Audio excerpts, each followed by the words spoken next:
Hi, I'm Tonya, and I recently went through a divorce. I want to share my story because I hope it can help someone going through a similar situation. Maybe my experience can offer some guidance or comfort. A little background about me: my parents split up when I was just 7 years old. My dad was a Navy SEAL, so he was away from home a lot.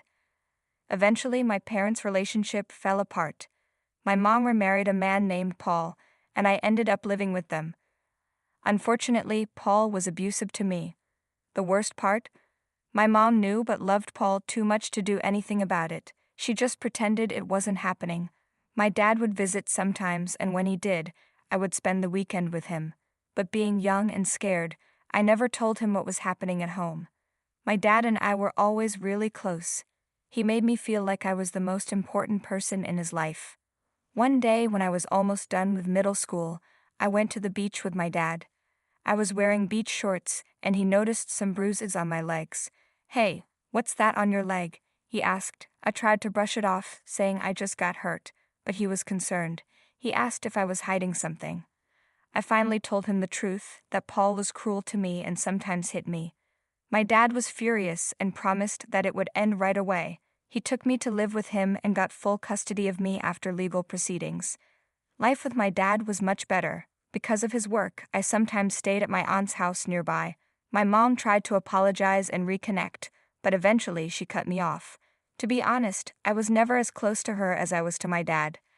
I went on to medical school, earned my degree, and became a licensed cardiologist. It was always my dream, and my dad and aunt were incredibly proud of me. They were the only family I had at that point. I'm not very outgoing, but I had a few close friends. As a doctor, I learned to be warm and approachable, and surprisingly, I became good at it. I met my husband Justin at a karaoke bar. Normally, I wouldn't have gone there, but it was my friend's birthday. Justin needed a partner for a duet, and since I thought he was cute, my friends pushed me to join him. We had a great time, exchanged numbers, and started dating. My dad liked him right away because Justin was kind and likable. He worked as a marketing assistant in the corporate world and gave me the love and care I had missed before my dad took me in.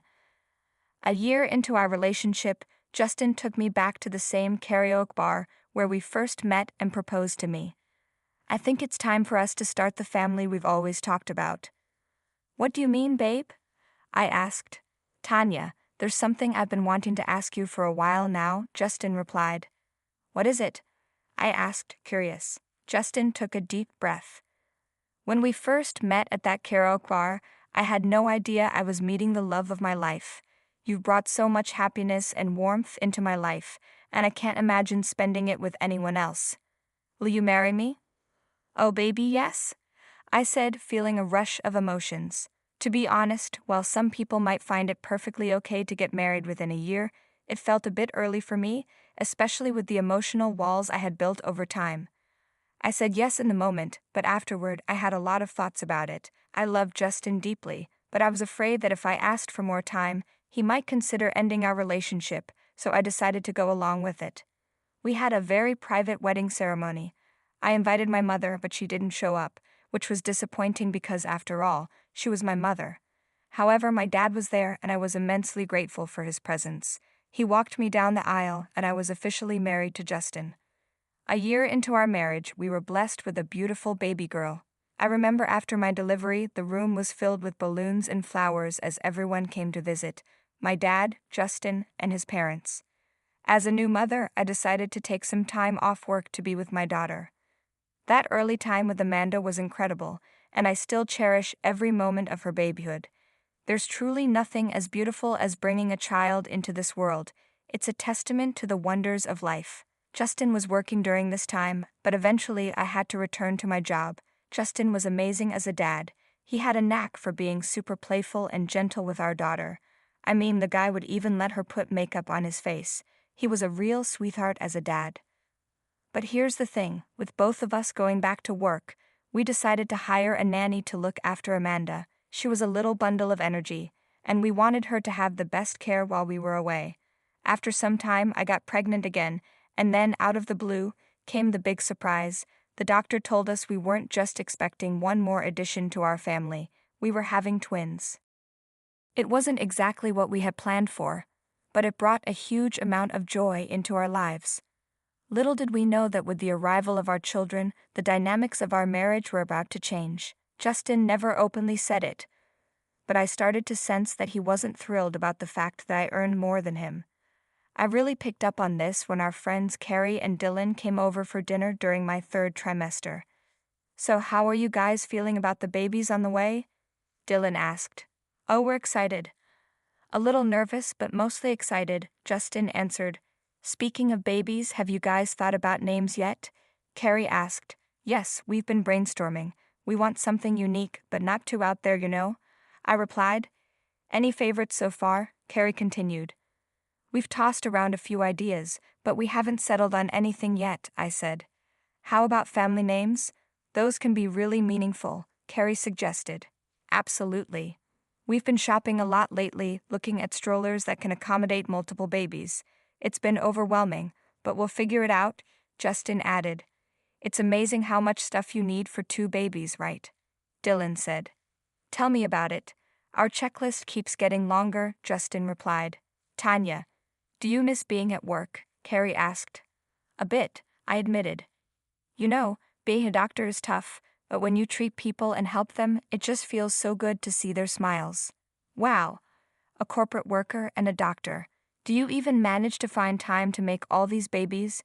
Dylan joked.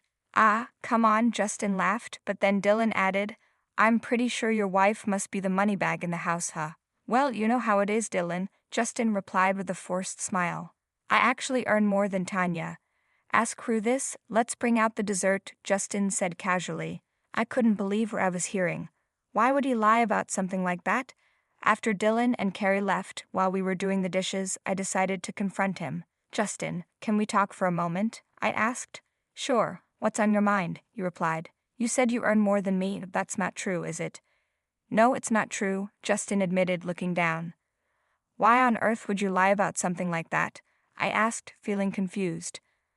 "I don't know, T, I guess I was just embarrassed. It felt awkward," he said quietly. "Embarrassed? I had no idea this was such a sensitive topic for you," I said, trying to understand. "I'm not sensitive, T, I'm a man, and I should be the one in charge," Justin snapped.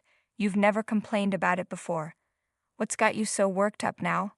"I just don't want people to think I'm some kind of loser, okay? Justin, if it works for us, it works for us. Who cares what other people think?" "Yeah, whatever," he muttered. His response left me feeling uncomfortable. It came across as somewhat misogynistic. What was the problem if our arrangement worked for us? I never had an issue with having a husband who contributed less financially. After all, money isn't what keeps a family together. At that point, I had a lot on my plate, so I didn't dwell on it too much. 2 months later, the big day finally arrived. My pregnancy had been complicated, but eventually I gave birth to twin baby boys. I held my precious little boys, Abe and Leon, with both hands in the hospital bed. "Our family feels complete, baby. You've made me the happiest man alive. I love you," Justin said, beaming. "It wasn't all me, babe," I replied, smiling. "Amanda, look at your baby brothers. Aren't they so cute?" I asked, turning to our daughter. "Baby brothers," Amanda asked with wide eyes. "Yes, sweetheart. Do you want to sit next to Mom?" I offered. "Yes," she said eagerly. "Say hello to your baby brothers, Amanda," I encouraged her. "Hi," Amanda said softly. At that moment, I felt an overwhelming sense of contentment with my life. I dreamed of being the best mom to all my kids, something I never got from my mother. My deepest desire was to provide them with everything they wished for and shield them from all the bad things in the world. Soon after, we took the babies home, and the nursery was all set up for them. Justin and I both took some time off work. When Justin eventually returned to the office, things got really tough at home. Juggling the care of the babies and Amanda was exhausting, and we were in a tight spot financially. Things weren't exactly rosy. I had a strong desire to give my family the best of everything, and I had the means to do so, but we also needed a parent at home to take care of the kids. It was a challenging situation, and we needed to find a way to make it work. The issue was the significant income gap between us. Justin brought in only $30,000 a year, while I earned $150,000 a year. You could see the difference. From my perspective, it made sense for me to continue working. I had a good career and a well-paying job with potential for salary growth. I thought I would talk things out with Justin, and he would understand my viewpoint, but things didn't go as planned. After dinner, Justin and I were in the twins' room, checking up on them. 3 kids. We always planned for 2, but I'm not complaining. They're so cute, Justin said. Yeah, they are.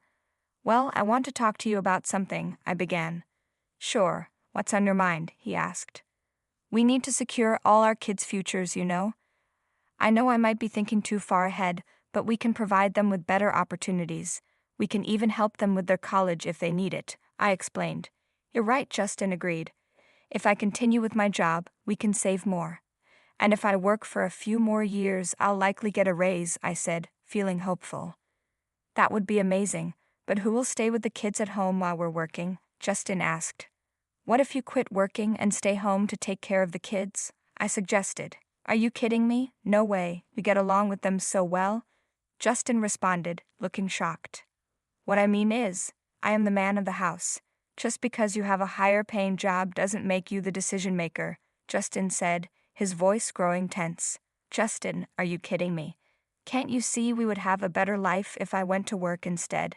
Seriously, is your ego that fragile that taking care of the kids makes you think you're less of a man?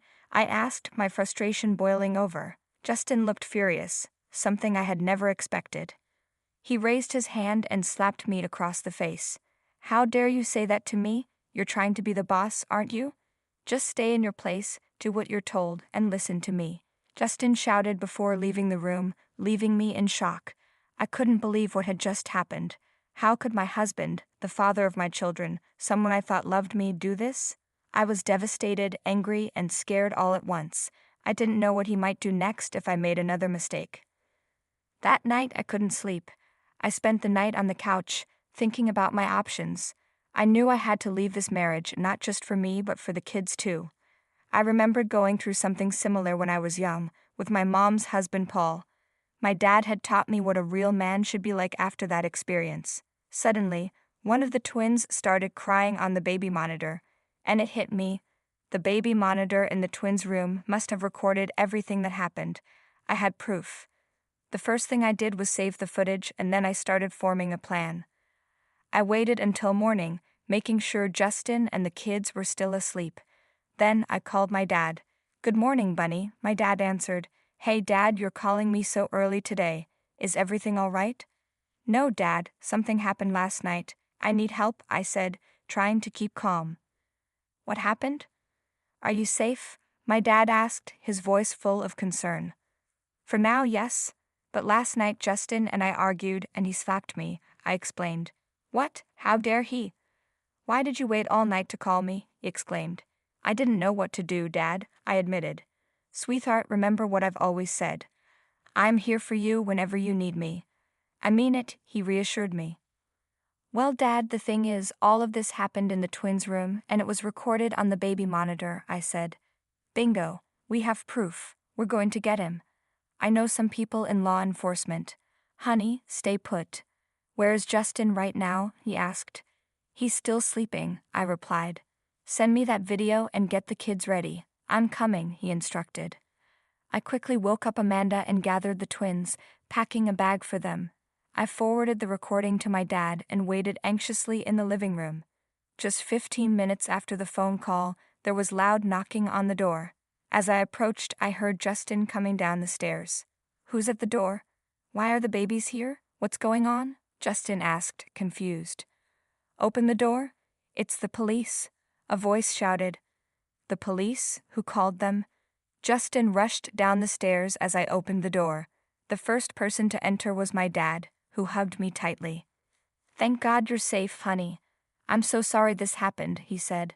You're under arrest for assaulting your wife. Anything you say can and will be used against you in court.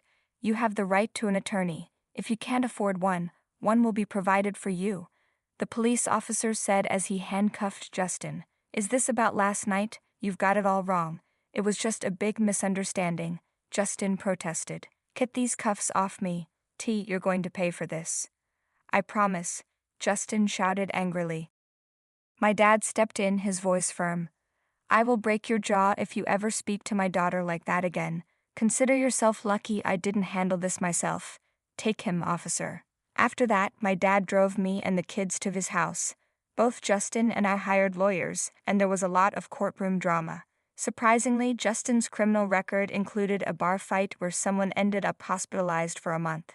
I had no idea about this. As a result, Justin was sentenced to 3 months in jail. I sent him the divorce papers and gained full custody of the children. Justin wasn't granted any visitation rights. I had a lot to figure out, but my dad offered a solution. You know, I'm retired. If you'd like, we can take care of the kids here until you figure things out. No pressure, he suggested. Dad, that would mean a lot to me while I sort everything out, I said, feeling relieved. By the way, I've met someone named Kathy. She brings me a lot of joy. Would you mind if she moved in here too? I already asked her before all this happened, but I was going to tell you, he added. Dad, I'm more than happy for you. I'm glad you found someone. You can return to work, and Kathy and I will look after the kids, I replied, smiling. 6 months have passed since we moved into my dad's house, and a lot has changed. Justin was released from jail, but hasn't tried to contact me. I've gone back to work and met Kathy, who is kind, wise, and affectionate. She even gives me motherly advice, filling a void I didn't know I had. All my kids are healthy, and Amanda has started preschool. I know I still need time to fully heal from everything, but I'm grateful for what I have. For now, I'm focusing on my work and my kids. It may take time, but surrounded by my family's love,